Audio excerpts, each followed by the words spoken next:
Uniform वाले case में अगर मैं बोलूं कि भाई total mass upon total length लिखूं, क्या लिखूं मैं? Total mass upon total length. इस total mass upon total length का रेशियो लूं या small mass upon small length का रेशियो लूं, क्या आएगा? सेम। बट क्या नॉन यूनिफॉर्म में सेम आएगा? क्या नॉन यूनिफॉर्म में से ये नहीं आएगा। तो यहाँ हम लिख सकते हैं total mass upon total length equal to dm by dx। क्यों लिख सकते हैं? क्योंकि ये यूनिफॉर्म है। क्लियर हो गया यहाँ पे? और यहाँ से मुझे जो है dm का वैल्यू मिला, और वो dm क्या होगा देखो,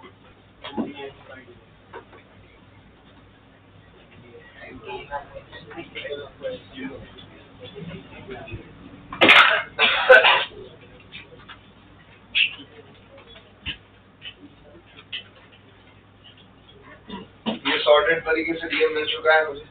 अब डीएम मिल गया, देखो इन टर्म्स ऑफ डीएक्स। तो अब देखो अभी यहाँ पे आप एक्स डीएम निकालना है। इंटीग्रेशन ऑफ एक्स डीएम की जगह लिखो m by l into dx.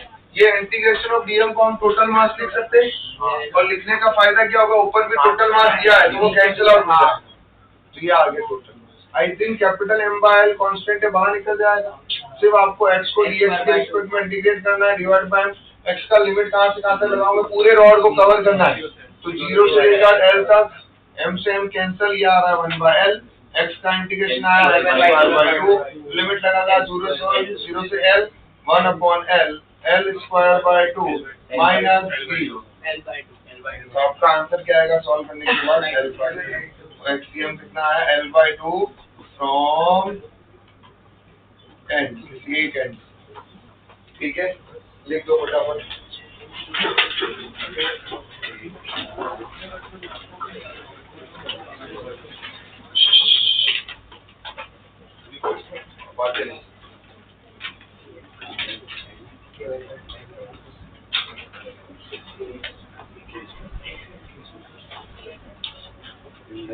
क्या चल रहा है बेटा?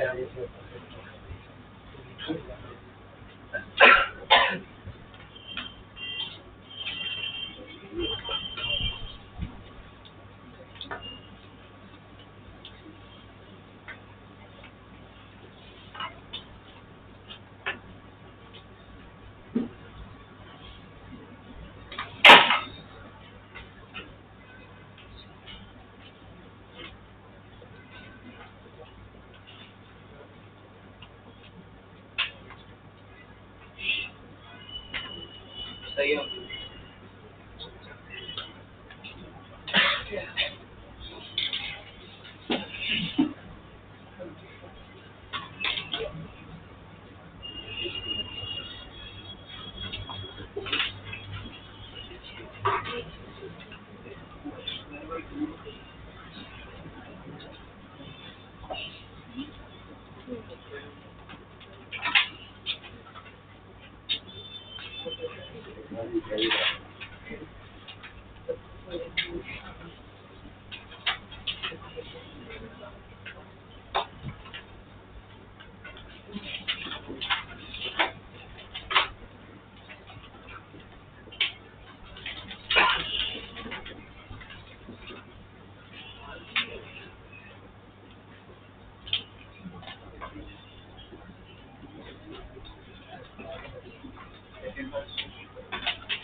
हो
गया लिख के?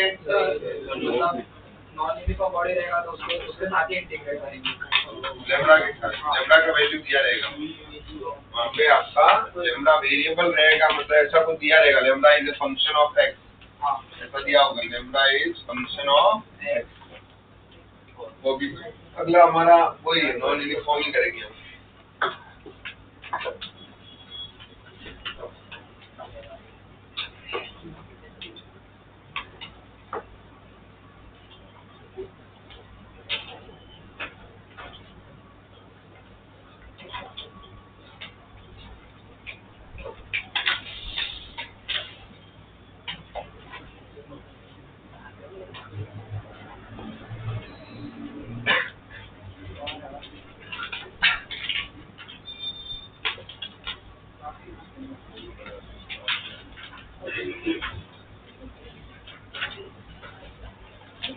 हो गया?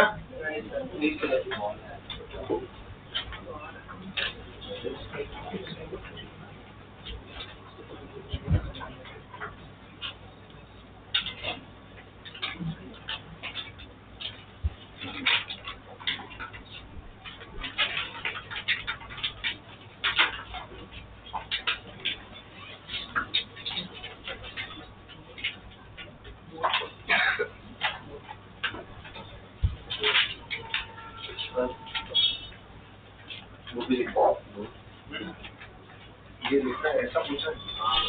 अच्छा क्वेश्चन है। लिखने का खड़े होके लिख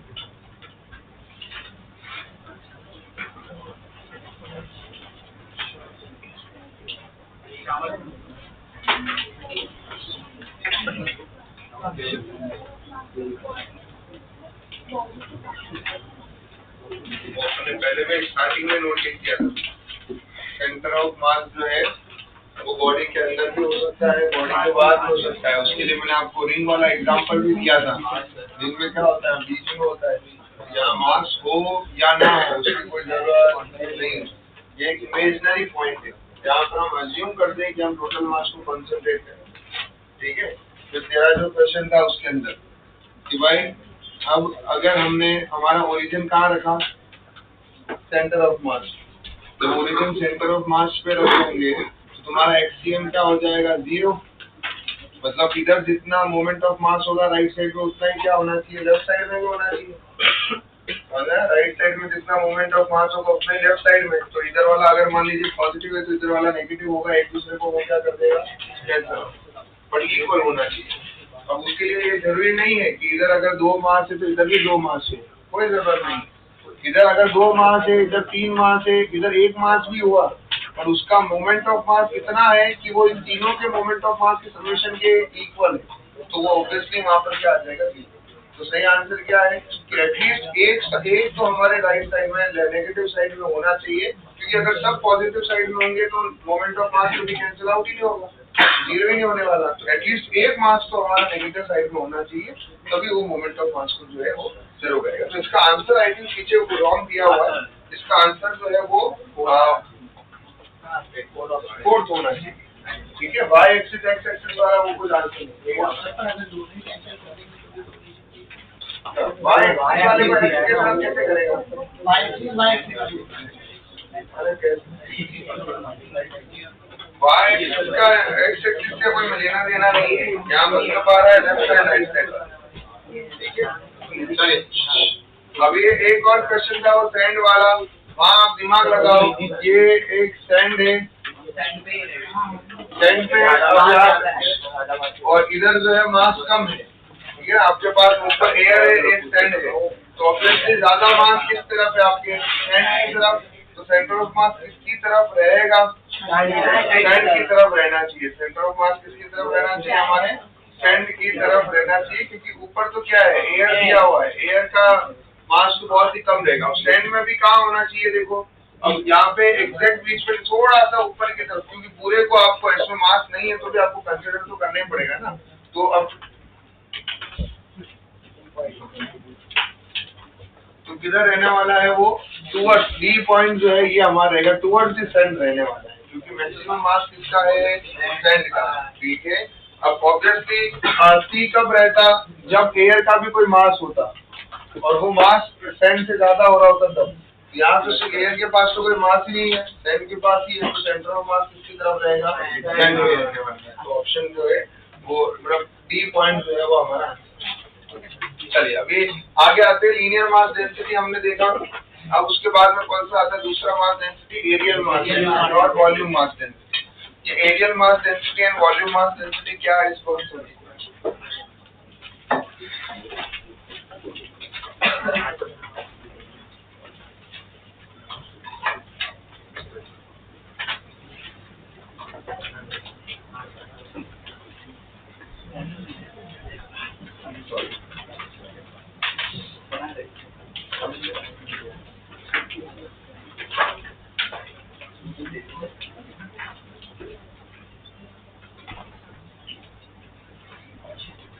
इसको हम सिग्मा से डिनोट करेंगे और सिग्मा इक्वल टू होगा mass upon sigma equal to क्या होगा हमारा? Mass upon areal mass density में sigma equal to mass upon area, ठीक है। तो सिग्मा इक्वल टू इसको हम लिख सकते हैं dm बाय डी, ठीक है। अब इसमें भी यूनिफॉर्म नॉन यूनिफॉर्म में सेम ही होना है, ठीक है। और दूसरा क्या आएगा? वॉल्यूम मास डेंसिटी, इसको डिनोट करोगे आप रो से, तो rho equal to mass upon volume. इसका यूनिट क्या होता है? केजी पर मीटर स्क्वायर, इसका यूनिट होगा केजी पर मीटर क्यूब। यहाँ rho equal to small mass dm अपॉन स्मॉल वॉल्यूम डी, लिख लीजिए। और उसके बाद में अगला क्वेश्चन हम करेंगे, पैर अंदर रखना भाई, उतना पैर बाहर निकाल के रखना यार, सिटी में इशू करने का वहाँ तेरे को जितना पैर बाहर निकाला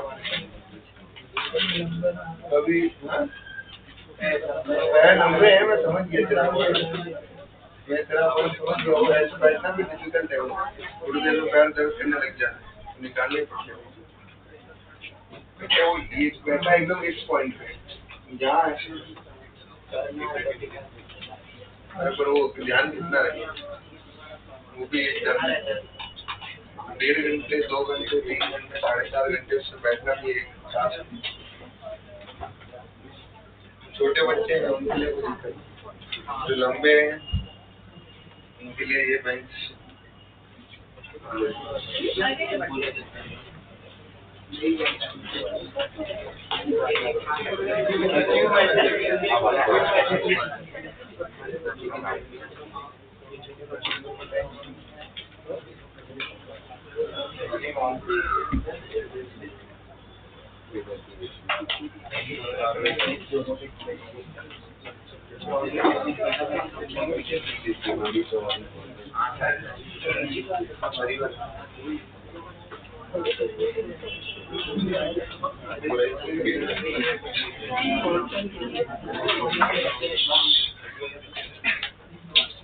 वो समय आ चुका है कि तो पनिशमेंट दिया जाए।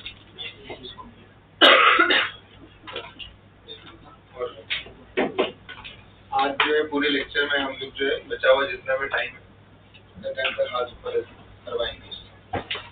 हाथ ऊपर करवाने से दर्द होता ही नहीं होता है। पीछे सबसे ज्यादा कितने क्या कुछ हाथ ज्यादा टाइम तक ऊपर रहता है तो हाथ में दर्द होता है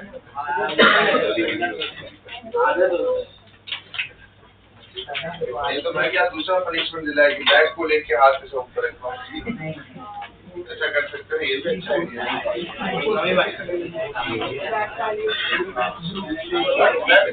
पूरी क्लास में किसी का तो मजा आ जाएगा ना।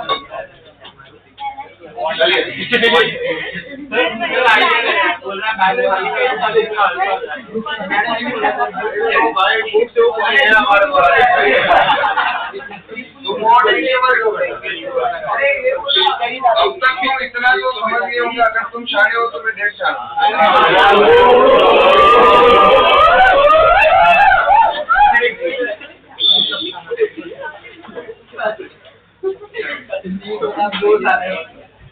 डबल होता है।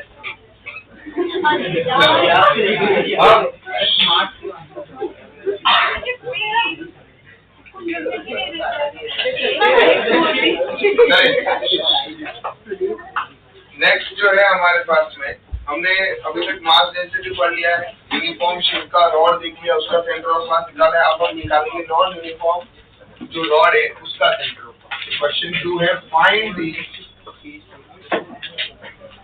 Centre of mass of non uniform rod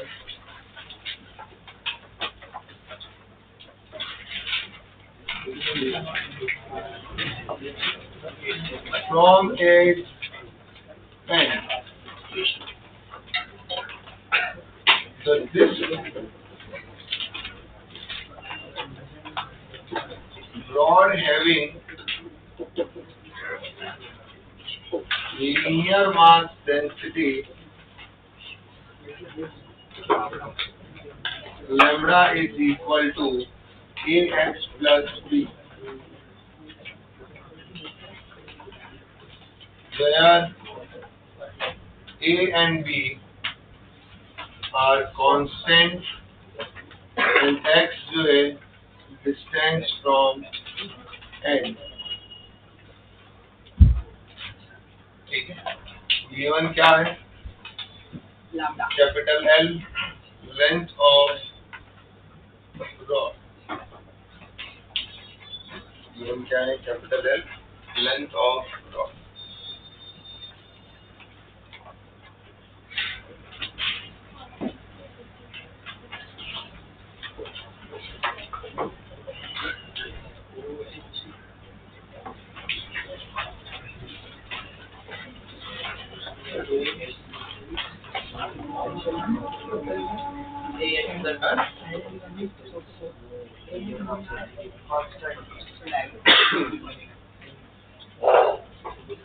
linear mass density तो पूरे रॉड का होता है।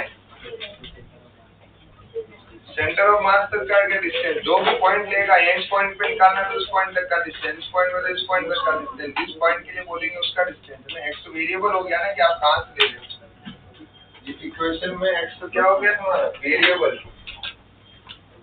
एक्स क्या हुआ है हमारा? ये वेरिएबल। कि भाई आप कहां तक देखना चाहते हो। जैसे अगर ये 4 मीटर की रॉड है, ये 4 मीटर की, पहले समझ, फिर बाद में एक्सपेरिमेंट करेंगे, फिर आधा सुन के आधा समझ के फिर बोलेगा कि ये हमने लिखा नहीं है, ये हुआ नहीं है। सब कुछ हुआ है। ये एक चीज ध्यान से समझ जाना है, पेपर आपके दूसरे क्लास वाले टीचर नहीं बना रहे, हम ही बनाए। और वो पेपर अगर किसी चेक भी होता है, मान लो सपोज मैंने बनाया है, तो बाकी दूसरे 2 टीचर भी वो चेक करेंगे कि भाई उनके पास के क्वेश्चन जो है वो उन्होंने पढ़ाए हैं या नहीं पढ़ाए। क्लियर हो गया है? तो एक भी क्वेश्चन ऐसा रैंडमली नहीं डाला जाता। तो पहली बात, अगर हमें क्वेश्चन नहीं आया इसका मतलब वो आउट ऑफ द सिलेबस नहीं है। हाँ, कभी कभार हो जाए तो बात अलग है, पर रैंडम, और वो भी आप सब्जेक्ट टीचर से पहले पूछो कि आपने सर ये क्वेश्चन है क्या, ये एक्चुअली में, और ऐसा रैंडम होना चाहिए नंबर। मतलब जैसे अगर मान लीजिए मैं सेंटर ऑफ मास पढ़ा रहा हूँ और मैंने रोटेशनल डाला है तो बात अलग है। आपको क्वेश्चन समझ में नहीं आया इसका मतलब वो आउट ऑफ द सिलेबस नहीं है, क्योंकि ये 2-3 बार हो गया है। आप रैंडमली कॉल करते हो और किसी भी सर को, मैम निधि मैम को कॉल करोगे, इनको कॉल करोगे, इनको कॉल करोगे, उनको पता है निधि में पढ़ाते फिजिक्स। तो आज ये पहली चीज को समझना है कि हमें नहीं आया तो हम डायरेक्ट ऐसा नहीं कि paper out of the syllabus हो गया। या आप अपने पेरेंट्स को समझाओ लेकिन हमें मत समझाओ, उनको पता नहीं रहता बेचारों को, आप कुछ भी बोलो, ठीक है। लेकिन ये चीजों को, छोटी छोटी चीजों को ध्यान से समझना। अगर आपको कोई दिक्कत आ रही, पहले ask to the subject teacher कि उनसे समझो तो सही। बिना कंसर्न के रैंडमली कुछ भी बोलना गलत बात है ना। पेपर अगर नहीं आउट ऑफ द सिलेबस आया या नहीं आया, पहले पूछो टीचर से। हाँ, वो बोले कि नहीं ये 2 क्वेश्चन जो है, तो वो ऑटोमेटिकली हमारे को इन्फॉर्म कर दिया जाता है, टेस्ट टीम को बता दिया जाता है कि ये सर ये 2 क्वेश्चन के एक्स्ट्रा बोनस मार्क्स देते हैं, क्लियर, तो हम देते हैं फिर उसके मार्क्स।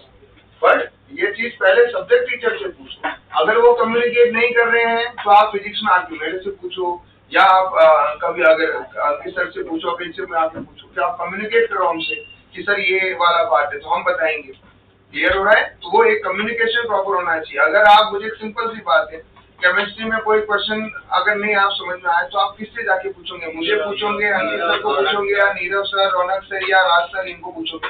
तो केमिस्ट्री की टीम है उसको पूछोगे। जब आपके पेट में दर्द होता है तो आप डॉक्टर के पास जाते हो या लॉयर के पास जाते हो? डॉक्टर के पास जाते हैं। ये एक बेसिक अंडरस्टैंडिंग है। तो जब हमारे को डॉक्टर पे केस करना होता है कि यार उसने मेरा ट्रीटमेंट सही नहीं किया है, तो हम किसके पास जाते हैं? लॉयर। बट पहले सिंपल सी बात है ना, हाँ, डॉक्टर पे केस करना हो या डॉक्टर के पास गया, उसने मेरा ट्रीटमेंट सही से नहीं किया, तो हम लॉयर के पास जाएंगे, तो हम जाके बोलेंगे कि सर हमारे को इससे ये प्रॉब्लम है। अरे गेटिंग माय पॉइंट? तो 5 को सही पकड़ना है। आप क्या करते हो, ऐसे तो नहीं जाते हो भाई पहले डॉक्टर के पास, डायरेक्ट लॉयर के पास गए, मैं उस पर केस करूंगा पहले, फिर बोलूंगा मेरा ट्रीटमेंट है। तो वो ट्रीटमेंट करेगा, लेकिन वो ट्रीटमेंट में फिर वो अपने खुन्नस में ट्रीटमेंट करेगा। आप समझ में आ रहा है? तो मैंने बोला वो क्लैरिटी आई, क्या मानना चाह रहा हूँ, ये चीज को समझो। बात शुड बी करेक्ट। हमें लग रहा है हम बीमार हैं और डॉक्टर ने हमारे को दवाई गलत दी, हमें तो पता ही नहीं है कि दवाई वो दे रहा है या नहीं दे रहा है। वो आपको, आप डॉक्टर से पूछते हो बार बार कि तूने सही दिया है या गलत दिया, उसको बोलते हो नहीं ना, तो आप ये मानते हो कि उसने मेरा ट्रीटमेंट सही किया होगा, उसने मुझे सही बताया होगा। तो वही same goes with the teachers. हमारा नॉलेज जो है उतना जोरदार नहीं हो गया कि हम आइडेंटिफाई कर पाए। तो ये एक चीज को समझना है, if you have any issue regarding the subject, पहले सब्जेक्ट टीचर से कंसल्ट करना है, पूछो शायद प्रॉब्लम है या नहीं है, उसके बाद में जो है क्रॉस करके जाओ। You guys are direct cross करके आगे बढ़ रहे हो। उसमें हो क्या रहा है, आपको पेपर में कोई इश्यू नहीं है, पेपर एकदम बढ़िया है, आप कैसे बोल सकते हो पेपर में गड़बड़ है? तो पहले पूछो, क्या पता आपका कुछ जजमेंट मिस हो रहा हो। हमारा अल्टीमेट एम क्या है कि एक ऐसा पेपर दे कि जो आपका आईक्यू लेवल इंक्रीज करे, या आपकी क्लासेस, जो भी आप कॉम्पिटिटिव एग्जाम की तैयारी कर रहे हो उसमें हेल्प करे, या एक ऐसा पेपर दे जो क्लास नोट्स में जो न्यूमेरिकल दिया हुआ है एग्जैक्टली सेम न्यूमेरिकल आए। अगर वो सेम न्यूमेरिकल आएंगे तो क्या हम एक्चुअल में कॉम्पिटिटिव एग्जाम की तैयारी कर पाएंगे? क्या नहीं कर पाएंगे। हमेशा याद रखो, ये मैं आपको एज अ वेल विशर बता रहा हूँ, कोई भी कॉम्पिटिटिव एग्जाम की तैयारी 3 तरीके से होती है। एक होता है क्लास नोट्स जो हम पढ़ते हैं, एक होता है मॉड्यूल एक्स्ट्रा बुक्स जो हम सॉल्व करते हैं, और तीसरा होता है टेस्ट पेपर। ये तीनों कंप्लीटली, ये तीनों मिलाकर एक पूरा तैयारी है। ऐसा नहीं है कि क्लास नोट्स एग्जैक्टली टेस्ट में आएगा, नहीं आता है। क्लास नोट्स में क्या सिखाए जाते हैं? कॉन्सेप्ट्स। फिर उसके बाद में एक छोटा आईक्यू लेवल हमारा खुद का ऐड करना पड़ता है, उसमें हमारी अंडरस्टैंडिंग डेवलप करनी पड़ती है। अगर यही चीज को घुमा के पूछा जाए तो हम कैसे करेंगे? आप समझे मेरी बात? तो ये चीज को हमें वो डेवलप करना। और मान लो हम नहीं डेवलप कर पाए, हमें एग्जाम में नहीं आया, लेकिन एग्जाम में वो क्वेश्चन आया, तो अब हमारी रिस्पॉन्सिबिलिटी क्या है? क्यों हम बार बार हर मीटिंग में बोलते हैं कि टेस्ट पेपर को ईमानदारी से एनालाइज करो? ऐसा बोलते हैं हम लोग। द रीजन कि उस टेस्ट पेपर से जो भी लर्निंग मिली है उसको हमें क्या करना है? नोट करो। क्योंकि क्या है, आप एक चैप्टर को, मैं आपको वापस रिपीट करता हूँ, हर टीचर एक चैप्टर को 1 साल पढ़ा सकता है, एक चैप्टर को 1 साल पढ़ा सकता है। पर क्या हम एक चैप्टर को 1 साल पढ़ाने जितना टाइम है हमारे पास? हम ऑलरेडी हर चैप्टर में जहाँ 10 लेक्चर होते हैं उसके 15 लेक्चर दें, बट उसका हमें एक्चुअली में फायदा होगा या बाद में जाके नुकसान होगा? एक छोटा सा नुकसान होता है, जो सिलेबस हमारा सितंबर में खत्म हो रहा होता है वो कहाँ जाके एंड होता है? अक्टूबर एंड तक जाता है। वो लास्ट के जो बड़े बड़े चैप्टर है उसमें फिर क्या किया जाता है? रश किया जाता है, उसको फटाफट किया जाता है। तो ये चीज को समझना है, एक टीचर ना अपनी स्पीड स्लो कर सकता है क्योंकि उसको ओवरऑल सिलेबस का, आप तो एक चैप्टर देखते हो ना उस पॉइंट पे, तो मान को पूरा सिलेबस देखना होता है। उसके बाद टेस्ट पेपर में हमेशा ये याद रखो, अगर मैं तो पेपर बनाऊंगा तो मैं हमेशा यही कोशिश करूंगा कि यार थोड़े से और अलग टाइप के क्वेश्चन डालूं जो इस टॉपिक को एंटायरली कवर करे, जो आपको, हाँ कॉन्सेप्टली तो हो चुका है चैप्टर, कॉन्सेप्ट तो सब सिखाई दी है ना, उसके बाद में वेरिएशन कहाँ से सीखेंगे, वेरिएशन तो टेस्ट पेपर के थ्रू सीख पाएंगे। तो उसके लिए आपका आईक्यू डेवलप करने के लिए आपको क्या करना पड़ेगा, सॉल्व, जितने सॉल्विंग कर सकते हो, जितने एक्स्ट्रा बुक सॉल्व कर सकते हो सॉल्व करो। तो दिस इज द वे। हाँ, कभी भी ये हो सकता है, मैं ये नहीं बोल रहा हूँ कि कभी पेपर में आउट ऑफ द सिलेबस या हमारे क्या बोल सकते हैं कि एरर जो है वो नहीं आएगी, वो आएगी। देखो वो तो पॉसिबल ही है, अब ये हमारे भी हाथ में नहीं होता ना, प्रिंटिंग एरर होता है सॉफ्टवेयर के अंदर ही। जैसे अभी अपना एक क्वेश्चन आया था जिसका आंसर 1.15 था, जो 4.45 आ रहा था, है ना। अब ये क्या है, अब ये एक्चुअली में आंसर क्या था, उसका 4.4 था, पाई था ही नहीं, पर वो पाई जो है लगा दिया, उससे जो है अभी आंसर को चेंज करना पड़ा। तो अब ये टाइपिंग एरर हो गई। अब ये एरर पे अभी ना मेरा हाथ में, ये सॉफ्टवेयर में क्वेश्चन रहते हैं, तो जब तक वहाँ अपडेट नहीं होंगे तब तक वो आते रहेंगे। बट आ गया तो हमने उसको क्या कर दिया, आपने आके पूछा किसी ने तो उसको रेक्टिफाई करवा दिया। तो ये छोटे छोटे चीजें जो है, स्टेप्स जो है हमारे को, इसीलिए टेस्ट पेपर को ईमानदारी से मैं बार बार बोल रहा हूँ, एनालाइज करो, माइक्रो मैनेजमेंट करो। जब तक माइक्रो मैनेजमेंट नहीं करोगे आपके मार्क्स नहीं बढ़ेंगे, ये समझना है। माइक्रो मैनेजमेंट समझ में आता है नहीं आता है, हर छोटी चीज जो गलत हुई वो क्यों गलत हुई। मान लो आपने जैसे इस बार पावर की बात की, पावर आपने किया, आपसे क्वेश्चन नहीं बने, और मैंने आपको बोला भी था पावर जो है इस चैप्टर में सबसे अच्छे क्वेश्चन किस टॉपिक से बनते हैं, पावर। तो क्या मैंने बोला था ये, तो इसका मतलब वहां से चांसेस है कि टफ क्वेश्चन आएगा। तो आपको क्वेश्चन देखो आपको नहीं आया तो अब आपका क्या रिस्पॉन्सिबिलिटी कि मुझे वापस नोट्स खोल के बैठना है, नोट्स को वापस से पढ़ना है, उसमें जो सर ने छोटे छोटे पॉइंट्स लिखवाए वो पॉइंट्स को मुझे लर्न करना है, और फिर उसके सोल्यूशन को देखना है। फिर उसके सोल्यूशन से मिला तो ये अच्छा, इसने यहाँ पर एवरेज पावर का ही फॉर्मूला क्यों यूज किया, इसमें यहाँ इंस्टेंटेनियस का ही यूज किया, इसमें ये इक्वेशन ही क्यों लगाई, वो क्यों पूछो। जब तक क्यों पूछो, एक बार वो चीज समझ में आ गया, लाइफ लॉन्ग नहीं भूलने वाले, लाइफ लॉन्ग नहीं भूलने वाले। क्लियर है। आज हम लोग कोई भी क्वेश्चन आता है तो हम क्यों कर पाते हैं, क्या हमने सारे क्वेश्चन रटे हैं क्या, क्योंकि जब हमने सॉल्व किया होगा तो शायद हम भी हर स्टेप पे पूछते थे ना कि क्यों उसमें ऐसा हुआ है। तो जब तक क्यों नहीं सॉल्व होगा आपका तब तक आंसर आने वाले नहीं, तब तक हमें एक बार आंसर आ जाएगा लेकिन अगले टेस्ट में भूल जाएंगे। तो वो क्यों पता करो, उसको नोट डाउन करो। सबसे इंपॉर्टेंट बात, नोट डाउन नहीं करते हम क्या करते, समझ लिया छोड़ दिया। जो भी लर्निंग मिलती है, आप देखो कहीं पे भी मैं लिखवाता हूँ तो मैं क्या करता हूँ, जो आउटकम रहता है मैं उसको साइड में लिखता हूँ कि देखो ये ऐसा ऐसा हो रहा है। क्यों लिखता हूँ बताओ, अब वो मैं लिखता हूँ लेकिन आप में से बहुत सारे वो भी नहीं लिखते, मैंने 2-4 के नोट्स भी देखे, वो लिखते ही नहीं, ये तो समझ में आ गया ना। पर वो लिखना जरूरी क्यों है, जब हम 2 महीने बाद 3 महीने बाद वो नोट्स पढ़ेंगे तो मेरे को क्लैरिटी रहेगी, अच्छा यार ये इसके बाद में स्टेप क्यों है। आप समझ रहे हो, ये चीजें होनी चाहिए। कंपटीशन का रेट भयंकर बढ़ चुका है, भयंकर, दूर दूर तक दिखोगे ही नहीं अगर आपने अभी से ये माइक्रो मैनेजमेंट। मैं ये नहीं बोल रहा हूँ आप 8 घंटे पढ़ो, पता है बहुत सारे को औकात ही नहीं 8 घंटे पढ़ने, जो सही है तो सही है। 2 घंटे हमें फोन चलाना है तो चलाना ही है, गेम खेलने जाना है तो जाना ही है, कोई दिक्कत नहीं है। 4 घंटे पढ़ो, लेकिन 4 घंटे ऐसा पढ़ो कि जो पढ़ा वो दिमाग में रहे। 4 घंटे पढ़ रहे हो तो उस टाइम पे फोन के साथ में सोल्यूशन देख के, वो वन शॉट देख के, यूट्यूब पे वीडियो देख के वो टाइम पास मत करो, वो वेस्ट ऑफ टाइम, वो कंप्लीट वेस्ट ऑफ टाइम है। उसकी जगह पे क्या करो, क्वेश्चन को सॉल्व करिए, एक सॉल्व करो। हाँ, मे भी ऐसा हो सकता है कि कभी कभार तुम्हें कोई क्वेश्चन नहीं आए, तुम्हें लगा कि यार टीचर को अप्रोच करने में टाइम लग रहा है, तो उसका मुझे मान लो वीडियो सोल्यूशन देखना, आजकल मिल जाते बहुत सारे ऐप्स में, जैसे डाउटनेट हो गया, ये हो गया, मान लो देखना है तो उनको क्या करो, टिक करके रखो। 3-4 घंटा पढ़ाई हो गया आपका आराम से, फिर उसके बाद में 1 घंटा रखो जिसमें जहाँ जहाँ जो भी ऑनलाइन मुझे देखना है वो देख के उसको क्या किया, वापस से सिर्फ देख के नहीं, नोट डाउन किया, उसकी लर्निंग को लिखा, उसको समझा, अपने नोट्स में डाला उसकी। इवन आपके नोट्स में आपको बोल रहा हूँ, चाहे कितने भी अच्छी तरीके से लिखा हो, क्या मैं इसको 100% नोट्स बोलूंगा क्या, नहीं। जहाँ जहाँ जो जो आप पढ़ते हो, चाहे नोट्स हो, चाहे एक्स्ट्रा बुक हो, चाहे मॉड्यूल हो, जो भी लर्निंग मिल रही हो, जो भी आपको आउटकम मिल रहा है कि ये फॉर्मूला पावर पे सर मिस कर गए थे यार, ये कॉन्सेप्ट पावर में अगर सर लिखवा देते तो ये टाइप और लिखवा देते तो बढ़िया रहता, तो क्या कर दो उसको लिख डालो। हर चैप्टर खत्म हो उसके बाद 2 पेज छोड़ो। क्यों छोड़ने के 2 पेज? ताकि क्या हो, उसमें हम वो कोई एक्स्ट्रा चीज मान लीजिए मुझे मिला और मुझे लगता है कि वो मुझे याद होनी चाहिए, तो मैं उसको वहां पे क्या कर डालूं, लिख डालूं। समझ में आ रहा है? तो ये छोटे छोटे चीजें जितना करोगे उतना आपका चैप्टर स्ट्रॉन्ग बढ़ेगा। और बार बार रिवाइज करते जाओ। और पुराना चैप्टर मान लो काइनेमेटिक्स पढ़े बहुत टाइम हो गया, वेक्टर पढ़े बहुत टाइम हो गया, तो क्या करो, बीच में महीने में एक बार जो है उसको 1-2 घंटा उसका क्या कर दो, रिकैप कर लो, उसके एटलीस्ट नोट्स को ही देख लो अच्छे से। तो जितनी चीजें याद रहेगी आगे चैप्टर में उतना हेल्प करेगा। नहीं तो टाइम, अभी तो आप कब आए, अप्रैल में, अभी क्या हो चुका है, अब 6 महीने हो गए ऑलमोस्ट। अब 6 महीने निकले, आपको पता ही नहीं लगा। अगले दिसंबर तक तो आपका सिलेबस खत्म होके आप जेई की तैयारी में आ जाओगे। जैन में तो जेई देना है। डॉट आपके पास में 1 साल है, डॉट 1 साल। 1 साल आपको लगभग 1 साल में बहुत चीजें पढ़ना है, आपको टाइम ही नहीं मिलेगा बीच में। तो इतना फास्ट सिलेबस जाने वाला है, तो वो चीजों पे काम करो, छोटे छोटे चीजों।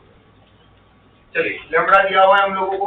अब यहाँ पे ये क्वेश्चन पढ़ती ही मुझे समझ में आ गई है कौन सी रॉड है, नॉन यूनिफॉर्म रॉड है। नॉन यूनिफॉर्म रॉड का मतलब क्या होता है, लेमड़ा वेरिएबल।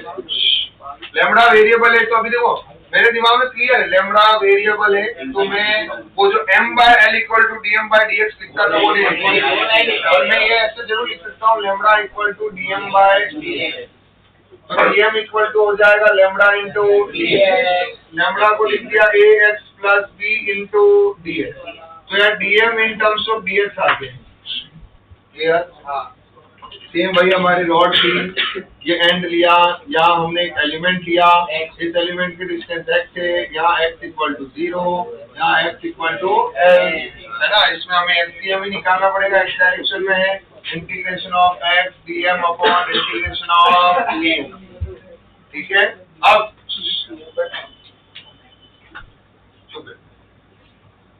वापस से देखते, देखो अब वापस से एक और चीज, क्या मैं इंटीग्रेशन ऑफ डीएम को टोटल मास m लिख दूं क्या? जैसे तो लिख सकते हैं, लेकिन यहाँ पे देखो क्या होगा, लिखने में कोई दिक्कत नहीं, मैं लिख दूंगा, लेकिन ऊपर कैपिटल M नहीं आना, तो कैंसिल आउट होगा नहीं, कैंसिल आउट होगा नहीं। मुझे वापस से वो इधर डीएम को इंटीग्रेट करना पड़ेगा, वहां से वो टोटल मास निकालना पड़ेगा और फिर डालना पड़ेगा। तो इससे बेटर है कि मैं फिर उसको डीएम के इंटीग्रेशन को टोटल मास नहीं लिखता हूँ, क्योंकि वहाँ ऊपर कहीं मास आ नहीं रहा है, तो वो कैंसिल आउट होगा नहीं, और आंसर चाहिए सिर्फ किसकी टर्म में, एल की टर्म में, मास की टर्म में आंसर नहीं चाहिए। तो हमने क्या किया, उसको एज इट इज रहने दिया। अब यहाँ पर हमने सब्स्टिट्यूट किया, x इंटू डीएम को रखा मैंने ax + b into dx, limit लगाया 0 से l, और यहाँ पे डीएम को रखेंगे ax + b into dx, limit लगाएंगे 0 से l। क्लियर हो गया है सर? अब इसको सॉल्व करो, देखो क्या आएगा, ax² + bx, और इसको इंटीग्रेट करना है,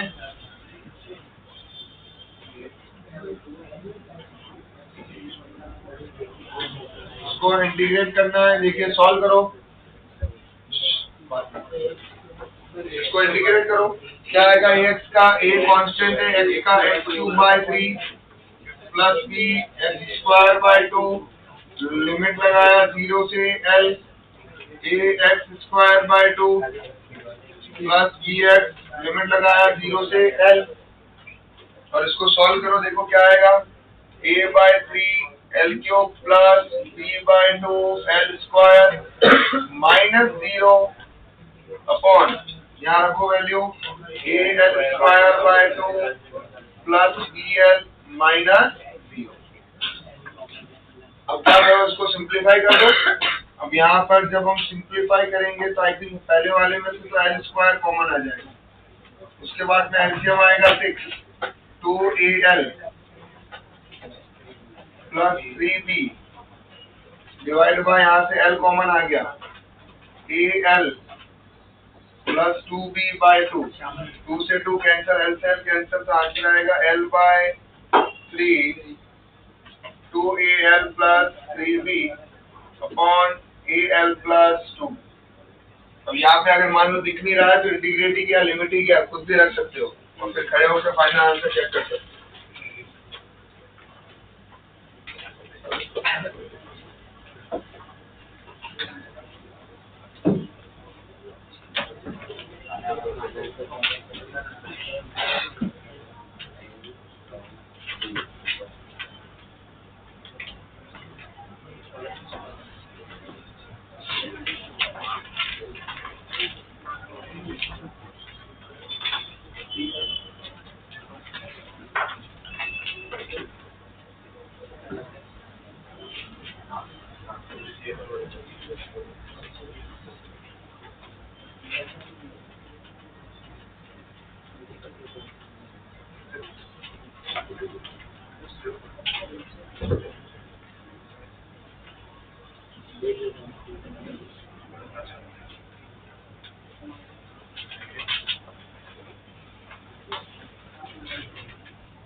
हो गया लिख के?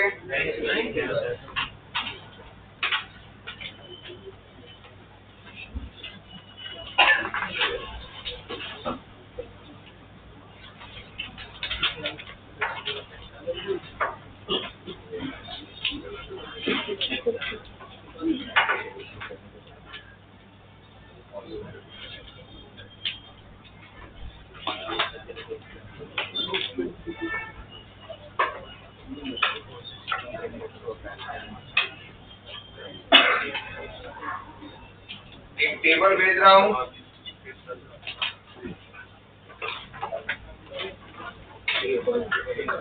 वो टेबल जो है बनाकर लाना है अगले लेक्चर में, है ना? टेबल हमारे क्लास नोट्स में बना हुआ होना चाहिए।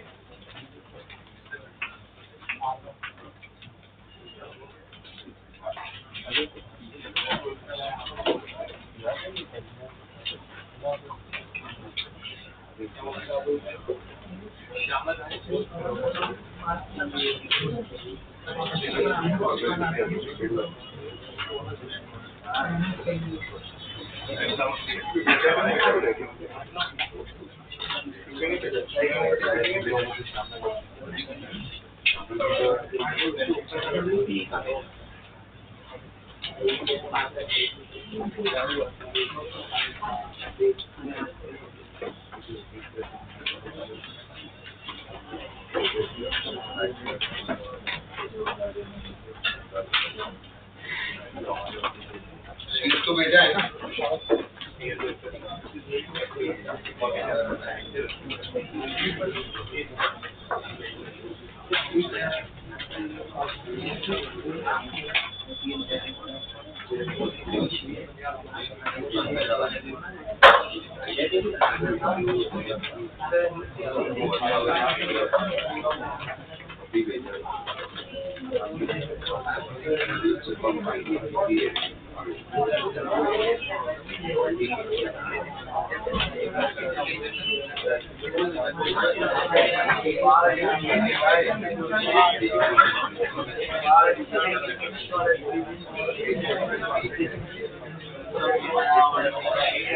Degree 1, 2 और 3 question number 1 to question number 8 sheet का, शीट ऑलरेडी भेजा हुआ है, शीट पे भेजा हुआ है ना? शीट तो शीट में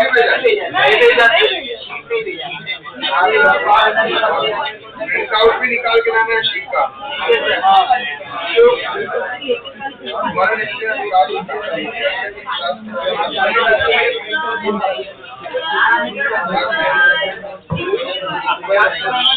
मैंने आपको चेक पॉइंट का सोल्यूशन दे दिया क्या? Work power